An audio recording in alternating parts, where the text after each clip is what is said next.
Buenos días. Muchísimas gracias, Asís, por tu amable invitación. También, Alejandro, por vuestra amable invitación, vicepresidentas, ministros, ministras, secretarios de Estado, amigos y amigas, y sobre todo a los presidentes y presidentas de distintas empresas que nos acompañáis, así como representantes de distintas asociaciones que habéis tenido a bien el acompañarme en este día importante para el Gobierno y yo creo que también para el país.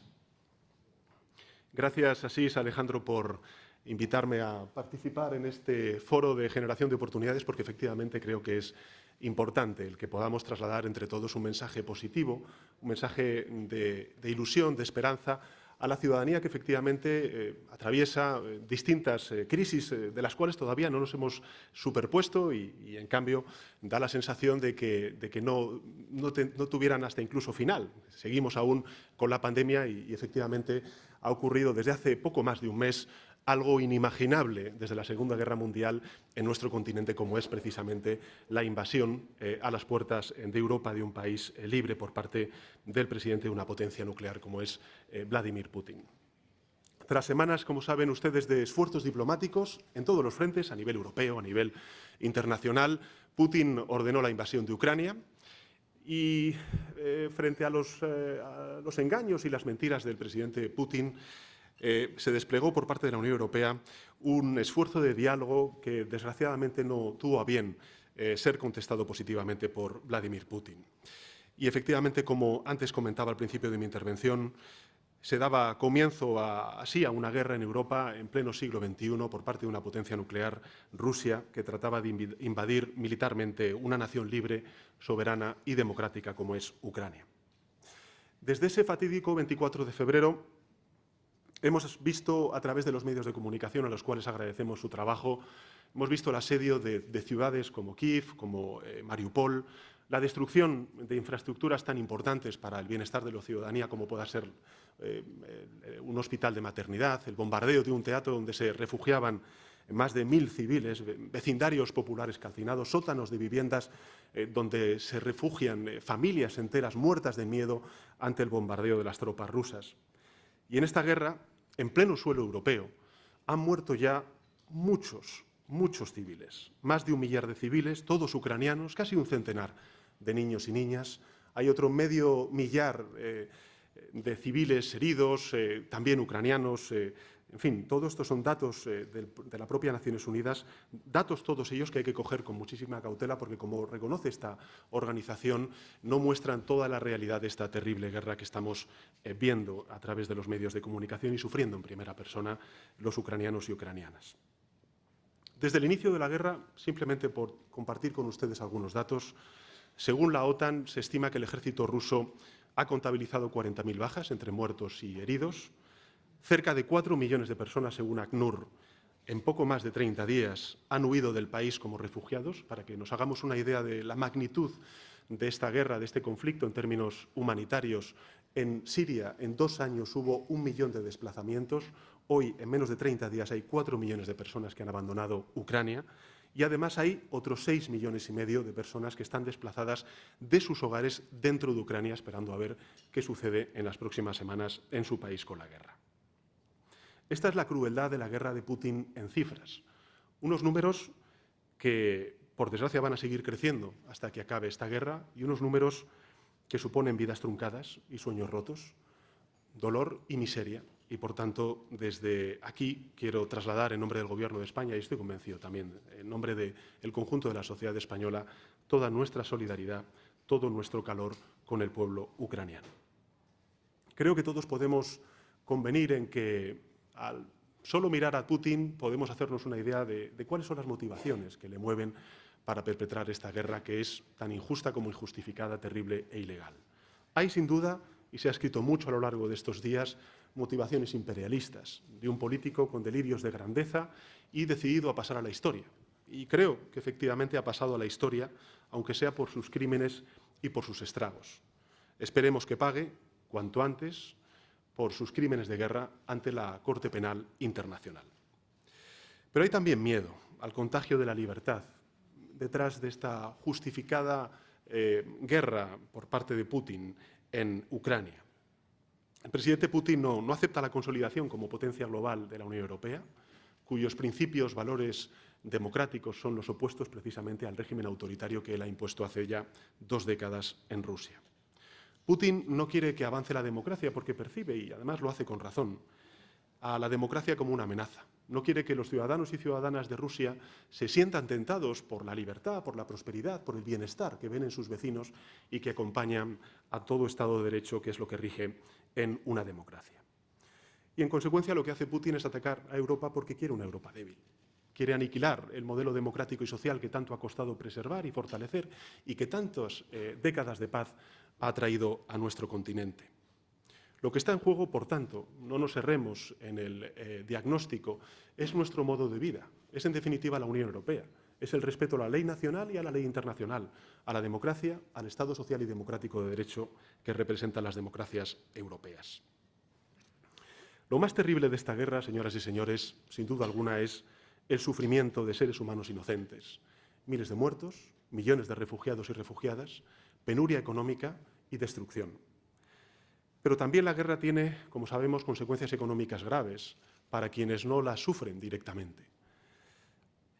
La guerra tiene esas implicaciones que Europa ya está sufriendo, que el mundo ya las está padeciendo, como me dijo recientemente en una visita un líder africano, no habléis solamente de la seguridad europea, estamos hablando de la seguridad global. Porque esta guerra provoca inestabilidad e incertidumbre en un mundo cada vez más debilitado como consecuencia de la pandemia. Hay países, continentes enteros que aún no han salido de la pandemia y que efectivamente están sufriendo las consecuencias económicas y sociales de esa terrible pandemia. La guerra, en consecuencia, está generando, como saben ustedes, un alza de los precios de la energía, que está disparando los costes que tienen que pagar los hogares y las empresas, como también el encarecimiento de las materias primas y los alimentos que exportan Rusia y Ucrania. En el caso de Rusia se debe, lógicamente, al impacto de las sanciones y al perjuicio sobre los productos de origen ruso, y en el caso de Ucrania, la interrupción de la producción de bienes básicos como son, por ejemplo, las oleaginosas y el maíz, dos productos que son indudablemente importantes para la alimentación humana y animal. Precisamente ahora que el mundo está dejando atrás una pandemia y adentrándose en un periodo de recuperación económica, al menos en los países más desarrollados, una recuperación que en el caso de nuestro país se resume perfectamente en 2 cifras, más de 20 millones de empleados y un crecimiento en el año 2021, como nos ha dicho el INE, del 5,1% del Producto Interior Bruto.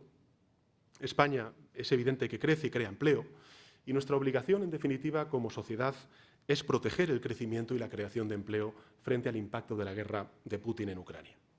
Tenemos la obligación de responder a la guerra protegiendo a Ucrania, parando los pies a Putin y blindando el bienestar de nuestras sociedades a escala global, a escala europea y también a escala nacional. A mi modo de ver, señoras y señores, Putin ha cometido 2 errores estratégicos con esta guerra. El primero de ellos tiene que ver con haber subestimado la valentía y la capacidad de resistencia del pueblo ucraniano, de su gobierno, y, en segundo lugar, subestimar la unidad europea y el conjunto de la comunidad internacional. La comunidad internacional, como saben ustedes, en una amplísima mayoría ha aislado a Putin en una votación abrumadora, incluso yo diría que histórica. La Asamblea General de Naciones Unidas condenó el pasado 2 de marzo la agresión a Rusia por 141 votos a favor y solo 5 en contra. Y a lo largo de este último mes, la comunidad internacional y muy especialmente Europa ha apoyado a Ucrania frente a la agresión rusa, proporcionándole de forma coordinada apoyo político, financiero, como saben ustedes, en más de 1.200 millones de euros, material humanitario y también material en defensa. Las medidas creo que han sido efectivas porque las hemos adoptado conjuntamente en el seno de la Unión Europea. Europa ha actuado como un bloque compacto y a la vez hemos actuado de forma coordinada con otros países muy importantes en el orden internacional, como es Estados Unidos, los países del G7 y socios afines de Asia. Además, en el ámbito de la defensa, avanzamos hacia una defensa europea más integrada, que refuerce en consecuencia la OTAN.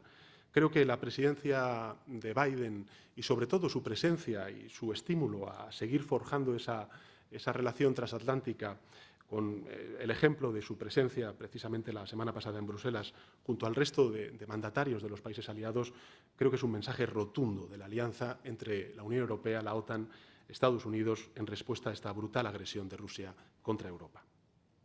Un importante mensaje político que sirve de preámbulo a una cumbre que se ha, digamos, reivindicado como incluso muchísimo más importante, la cumbre de la OTAN, que se va a celebrar el próximo mes de junio en la capital de España, Madrid. Una cumbre que cobra así la mayor relevancia y en la que la Alianza Atlántica va a tener que formular su concepto estratégico hasta el año 2030. Nuestro país es consciente de su responsabilidad en la Unión Europea y también en la OTAN. Putin, si nos ha recordado algo al conjunto de europeos y europeas y también a España, es que la paz se defiende y, por tanto, todos los países, y también España, cumplirá en un plazo plurianual con su objetivo del 2% del PIB en defensa, contribuyendo así a la seguridad europea y atlántica y fortaleciendo con ello también la seguridad de nuestro país. La invasión de Ucrania creo que nos deja una lección clara, y es que la unidad de todos los aliados es la mejor arma de disuasión. La OTAN ha demostrado su centralidad, su capacidad de respuesta y también su fuerza frente a estos intentos imperialistas de Putin. Y vamos a adaptar esta posición al nuevo escenario de seguridad. Lo estamos haciendo ya y lo vamos a hacer de manera mucho más evidente en la Cumbre de Madrid de la OTAN. Si el mundo, como he dicho antes, ha reaccionado con una contundencia ejemplar, levantando la voz para decir que no quiere más guerras, Europa creo que lo ha hecho reforzando su unidad y actuando con una sola voz. Después de los últimos acontecimientos históricos tan adversos que hemos vivido en el proceso de integración europea, el Brexit se nos olvida, pero ha sido hace muy poco tiempo el que, digamos, se ha salido una potencia nuclear como el Reino Unido de la Unión Europea, la pandemia del COVID-19 y ahora esta invasión de Ucrania, ha hecho que Europa haya tenido que decidir fortalecerse e integrarse cuando se ha tenido que enfrentar a este tipo de encrucijadas. Y va a seguir así, unida y firme, enfrentándose con solidaridad y con valentía a las amenazas de Putin. En primer lugar, lo hemos hecho con sanciones y con aislamiento internacional a Rusia. La Unión Europea, como saben ustedes, ha aprobado ya 4 paquetes de medidas contra Rusia y también contra su gobierno títere en Bielorrusia por la asistencia que el régimen despótico de Lukashenko está prestando a esta guerra injusta e injustificada. Permítame señalar que resulta curioso comprobar cómo los déspotas se comportan como cómplices y cómo son precisamente las democracias las que se socorren entre sí. Los paquetes abarcan sanciones individuales, aparte del gobierno de Putin, como saben ustedes, a la cúpula del ejército ruso, a los miembros de la Duma y a figuras clave del círculo de empresarios y del aparato de seguridad del Kremlin. En segundo lugar, junto con estas sanciones, Europa ha respondido con ayuda humanitaria y la acogida también de refugiados y refugiadas. Nos encontramos ante una crisis de refugiados, como he dicho antes, sin precedentes después de la Segunda Guerra Mundial.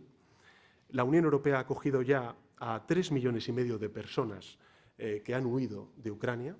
La Comisión Europea ha flexibilizado algunos de los fondos para que todos los Estados miembros podamos disponer de hasta 17.000 millones de euros en el marco del paquete Care Action de cohesión para los refugiados en Europa.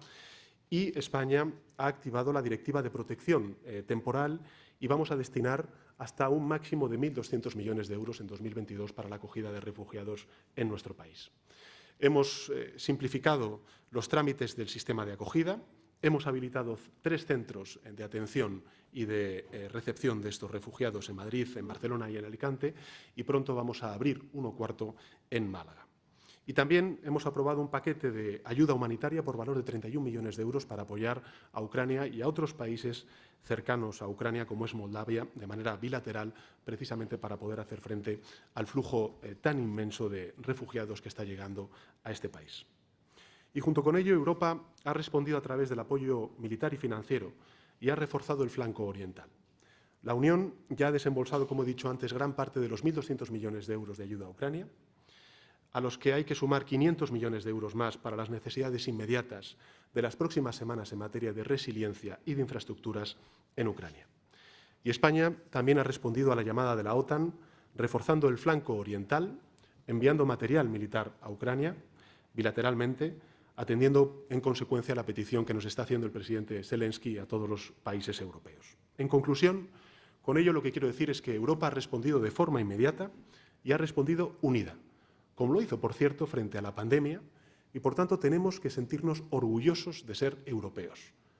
Y lo digo no por haber nacido en un concreto punto geográfico, ni por cualquier rasgo de nuestra fisonomía, ni por cualquier accidente de la naturaleza que hayamos tenido. Estamos orgullosos de ser europeos porque hemos construido la comunidad cívica más avanzada de la historia, la que ha llevado más lejos los principios humanistas, la que se fundamenta en los valores de la libertad y de la justicia. Y ese es el patriotismo europeo, un patriotismo que se basa en principios y en valores con una clara vocación universal. Un patriotismo europeo que se despliega mediante la respuesta contundente y también solidaria frente a los retos colosales que representan para nuestras sociedades una pandemia o una invasión y una guerra en suelo europeo. El apoyo a Ucrania se ha concretado en la movilización política de Europa al más alto nivel. Simplemente por mencionar algunos de estos debates que se han suscitado, hemos tenido un Consejo Europeo extraordinario la tarde del mismo día en el que empezó la invasión.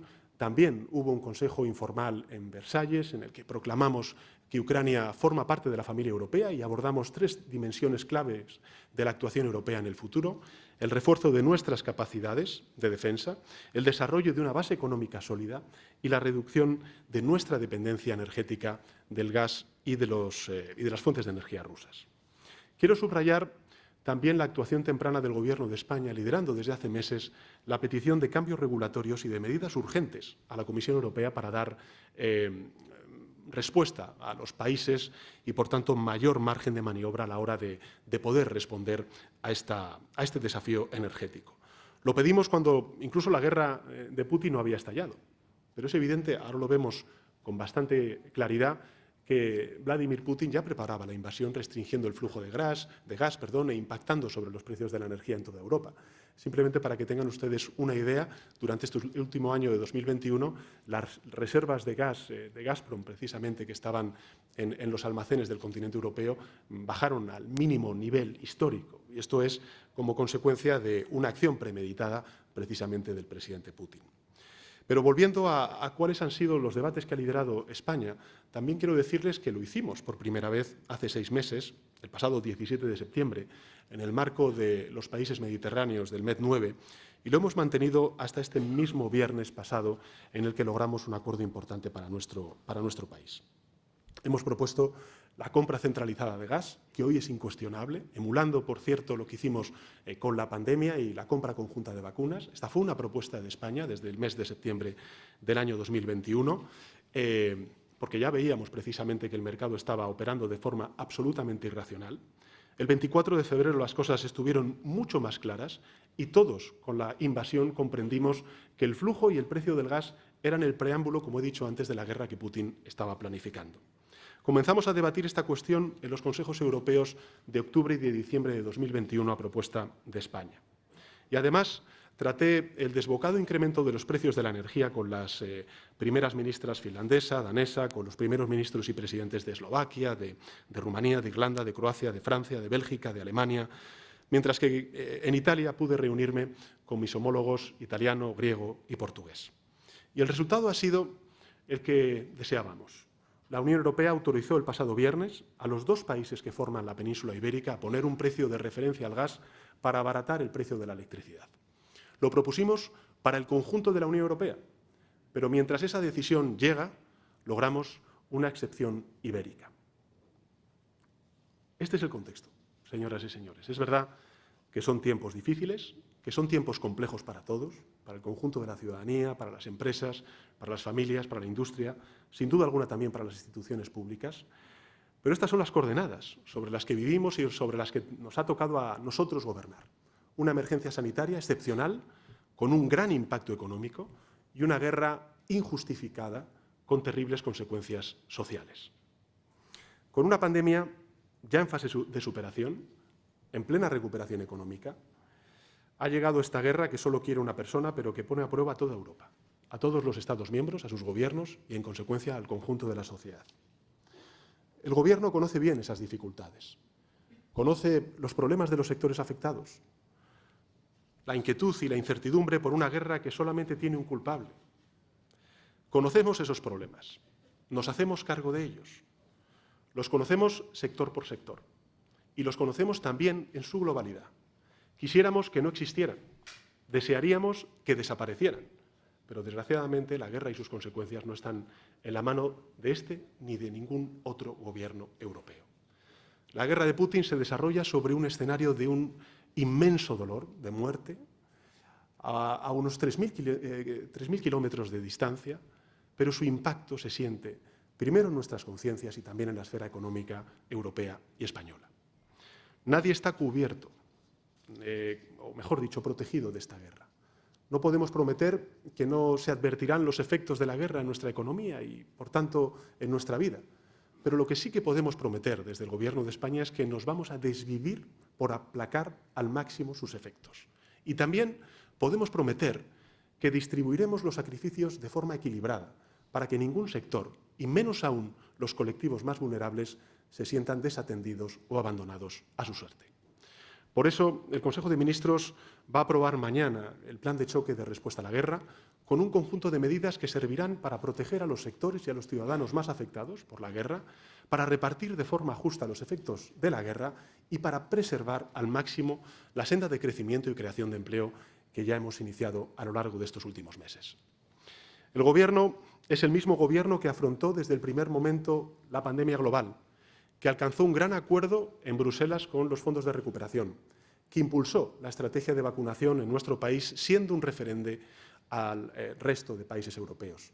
El mismo Gobierno que ha logrado la excepción ibérica en materia energética. Es el mismo Gobierno que aprobó el ingreso mínimo vital, los créditos ICO, los ERTES, el escudo social, las prestaciones extraordinarias para los autónomos, la revalorización de las pensiones, la reforma laboral acordada entre agentes sociales para salvar vidas, empleos y empresas. Es el mismo Gobierno que afrontó la crisis de Afganistán, que asumió el desastre del volcán de la isla de La Palma con la máxima cooperación y colaboración entre administraciones y empresas. Ahora estamos centrados en paliar los efectos negativos que la guerra puede tener sobre la economía y la sociedad española. Una economía que había empezado a crecer de forma robusta y que está creando empleo de manera también robusta, en niveles históricos. El año 2021 se cerró, como he dicho antes, con un crecimiento del 5,1% del PIB, el mayor en 2 décadas. Estamos a punto de recuperar en tan solo 2 años el PIB anterior a la pandemia. Se crearon 840.000 empleos, la mayor cifra desde el año 2005, y hemos vuelto a superar los 20 millones de trabajadores y trabajadoras con un desempleo en continua reducción. Y, por cierto, con unos niveles de contratación fija sin parangón. También estamos superando la pandemia. Lo hemos hecho de la mano de los expertos, de los profesionales sanitarios, desde la cogobernanza, en colaboración con las comunidades autónomas y los ayuntamientos, adoptando las respuestas adecuadas a cada momento y con 2 herramientas fundamentales, la vacunación y la vigilancia de la salud pública. Y ahora que España registra uno de los mejores índices de vacunación de Europa y del mundo, y el índice de contagios en nuestro país es muy inferior al del resto de países europeos, ha llegado el momento de dar un paso más. Y por eso les anuncio que hoy mismo vamos a poner en marcha la nueva estrategia de vigilancia y control de enfermedades, contando con el consenso de todas las comunidades autónomas, también con el acuerdo del Centro Europeo de Control de Enfermedades. Una nueva estrategia que nos va a permitir vigilar y actuar no como hacíamos hasta ahora, sino sobre los más vulnerables, a la vez que podamos detectar cambios en la epidemiología del COVID y de otras enfermedades respiratorias. Por todo ello, señores y señores, no vamos a permitir que la guerra trunque esa evolución positiva de la economía en nuestro país, que va a dar o va a ser propicio para que España dé un gran salto hacia adelante en los próximos años.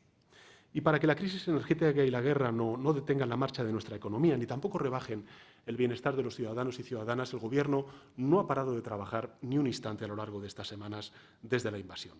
Dentro y fuera de las fronteras, escuchando a los ciudadanos, dialogando con los sectores afectados, con el resto de instituciones, en particular con las comunidades autónomas y también con los grupos parlamentarios que tienen que convalidar este plan de choque en respuesta a las consecuencias económicas de la guerra.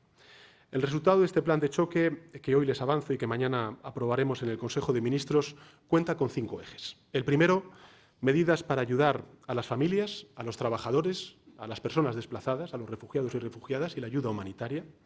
En segundo lugar, medidas para apoyar al tejido empresarial y económico. En tercer lugar, medidas en materia de transportes. Muchas de ellas ustedes ya las conocen porque fueron objeto de acuerdo con los transportistas la pasada semana.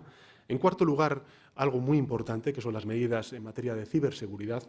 Y, por último, medidas en materia de energía, donde, evidentemente, lo más importante es el acuerdo logrado el pasado viernes en Bruselas.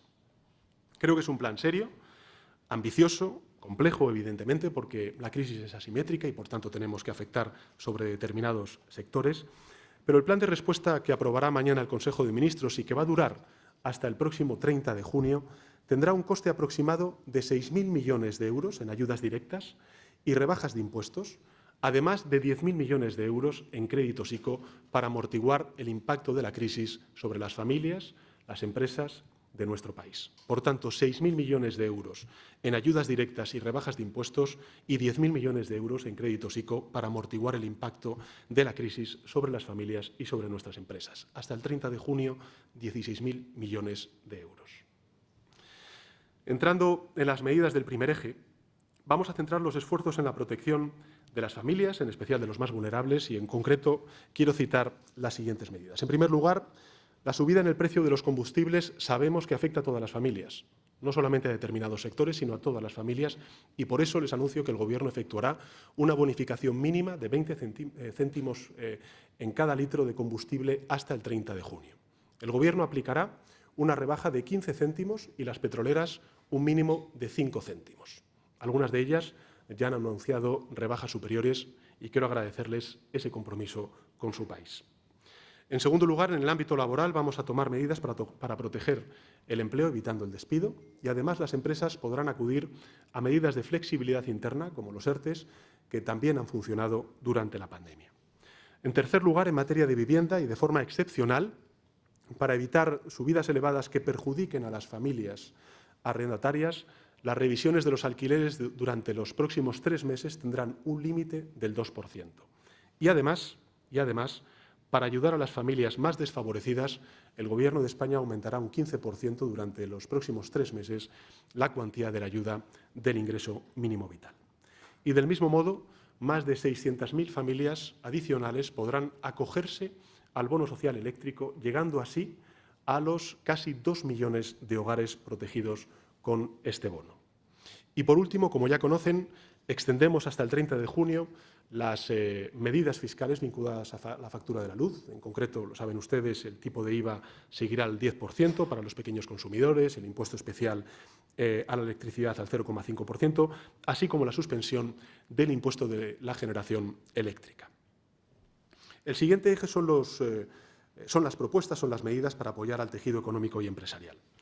Como les he dicho antes, el Gobierno va a aprobar una nueva línea de avales de crédito ICO por 10.000 millones de euros para cubrir necesidades de liquidez provocadas por el aumento temporal del coste de la energía y de los combustibles. Y se extenderá el plazo de vencimiento de los préstamos avalados por el ICO y el plazo de carencia para los sectores más afectados. Y también vamos a aprobar un importante paquete de ayudas valorado en torno a 362 millones de euros para el sector de la agricultura y la ganadería y unos 68 millones de euros para el sector de la pesca y la acuicultura. Y en relación con la industria gran consumidora de energía, muy importante en nuestro país, vamos a incrementar el volumen de recursos para compensar los peajes en un 80% y para alcanzar el máximo en la compensación del CO2, también vamos a reforzar las ayudas directas al sector, lo que va a suponer un paquete específico para este sector de en torno a 500 millones de euros. Y además, el plan de respuesta contiene otras ayudas y medidas adicionales específicas para el sector industrial, el sector exportador y el sector de la cultura, que mañana en el Consejo de Ministros explicitaremos. Paso a continuación a desarrollar las medidas en materia de transporte. Medidas, como saben, acordadas con las principales asociaciones del sector, que van a suponer una inyección de más de 1.000 millones de euros en este sector. En primer lugar, lo que hacemos es que el sector sea el principal beneficiario de esa rebaja mínima de 20 céntimos de euro por litro o kilo de combustible. En segundo lugar, como saben ustedes, con un fondo de 450 millones de euros para otorgar ayudas directas a las empresas del transporte, de las mercancías, de los pasajeros, en función del tipo de vehículo, Para que se hagan ustedes una idea, la cuantía será de 1.250 euros por camión, 900 euros por autobús, 500 euros por furgoneta, 300 euros por vehículo ligero, es decir, taxis, VTCs, ambulancias. Y, en tercer lugar, acortaremos de 3 meses a 1 mes el plazo de devolución del impuesto sobre hidrocarburos para aumentar la liquidez de los profesionales. Y, por último, aprobaremos una ley que permita a los transportistas trabajar con un precio justo, como ya hicimos con los agricultores, con los ganaderos, en la Ley de Cadena Alimentaria. En materia de ciberseguridad, las actuaciones se van a centrar en 3 ejes principales de acción. En primer lugar, vamos a aprobar un nuevo plan de ciberseguridad a escala nacional, dotado con un presupuesto de más de 1.000 millones de euros, que contempla más de 150 actuaciones esenciales para garantizar la ciberseguridad a escala nacional. En segundo lugar, se va a constituir un centro de operaciones de ciberseguridad de la Administración General del Estado y también de sus organismos públicos. Y, en tercer lugar, vamos a fortalecer la seguridad de las nuevas redes de comunicaciones electrónicas 5G, capaces de prestar servicios imprescindibles en varios ámbitos, como es, por ejemplo, el del transporte, la energía o el de la medicina. Y, finalmente, las medidas en materia energética. Como saben, la semana pasada, el pasado viernes, el Consejo Europeo reconocía la excepción ibérica y, por tanto, la posibilidad de que sus dos gobiernos, el Gobierno de España y el Gobierno de Portugal, pudieran adoptar medidas excepcionales y limitadas en el tiempo para reducir los precios, dada la condición especial de la península ibérica como una isla energética. Pues bien, esta misma semana, ambos países, les anuncio, vamos a presentar a la Comisión Europea una medida excepcional y temporal de fijación de un precio de referencia del gas que se utiliza para la producción de electricidad. Con esta medida, que no supone subvencionar al gas, que no rompe los incentivos para las renovables, que es uno de los principales objetivos del Gobierno de España, tampoco los flujos eléctricos entre países y que, en definitiva, no distorsiona el mercado de la electricidad de Europa, nos va a permitir a ambos gobiernos, a la península ibérica, rebajar significativamente los precios de la electricidad de forma inmediata. Tengo, señoras y señores, el convencimiento de que la aprobación por parte de la Comisión Europea se va a producir en un muy breve plazo de tiempo y al día siguiente será aprobada en el Boletín Oficial del Estado con efectos inmediatos sobre las facturas de la luz de nuestros conciudadanos. La segunda medida es la actualización del régimen retributivo específico de la producción de energía eléctrica a partir de las fuentes de energía renovables. Cogeneración, residuos, en definitiva, el conocido como RECORE. Esta medida supondrá una rebaja de cargos del sistema eléctrico de en torno a 1.800 millones de euros este año y lo que nos va a permitir es que dichos cargos se reduzcan hasta el 55% en el año 2022. Con ello, vamos a reducir aún más el precio final de la electricidad, lo que, sin duda alguna, va a aliviar el esfuerzo que está realizando la ciudadanía, las industrias y las empresas en nuestro país. En tercer lugar, se va a extender hasta el 30 de junio el mecanismo que debe reducir el exceso de beneficios en el mercado eléctrico causado por el elevado precio de cotización del gas natural en los mercados internacionales, con ciertas modificaciones para reforzar su eficacia y adaptarlo, mejor dicho, a las directrices europeas. Quisiera subrayar que estas 3 importantes medidas van a ser también completadas con otras medidas regulatorias para fomentar y para acelerar el despliegue de energías renovables, el ahorro energético y garantizar el suministro energético. Nunca como ahora somos tan conscientes de que la autonomía energética se basa sobre todo en esa, triple alianza entre el despliegue de energías renovables, el ahorro energético y la eficiencia energética. En definitiva, señoras y señores, el plan de choque de respuesta a la guerra son un conjunto de medidas que van a servir para proteger a los sectores, a los ciudadanos más afectados, para repartir de forma justa los efectos de la guerra y para preservar al máximo la senda de crecimiento y de creación de empleo que habíamos iniciado ya hace meses.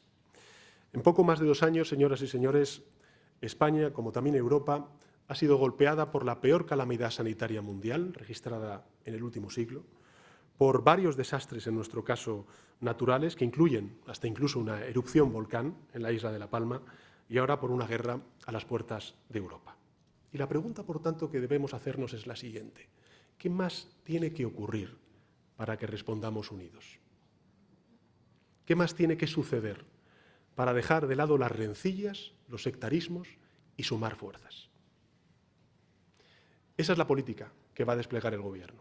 La política de la unidad, la política de la determinación y la política de la justicia. Porque vamos a actuar con justicia, vamos a actuar con determinación y vamos a actuar buscando la unidad. Porque Europa, señoras y señores, está unida en la respuesta a Putin. Y España también debe estar unida en la respuesta a Putin. La última conferencia de presidentes y presidentas del pasado 13 de marzo en la isla de La Palma creo que fue un buen ejemplo en ese sentido. Pusimos todos los presidentes y presidentas de manifiesto la solidaridad del conjunto de la sociedad española y la voluntad común de responder a esta grave situación que solamente ha creado una persona y hacer frente a todas sus consecuencias unidos. Ahora lo que solicito a todos los actores políticos, institucionales y sociales, que nos unamos detrás de este plan de choque de respuesta al impacto económico y social de la guerra. Les pido que podamos compartir, esta vez sí, el sentido del mejor patriotismo, que es comprometer a nuestro país en una causa justa y salir adelante con orgullo.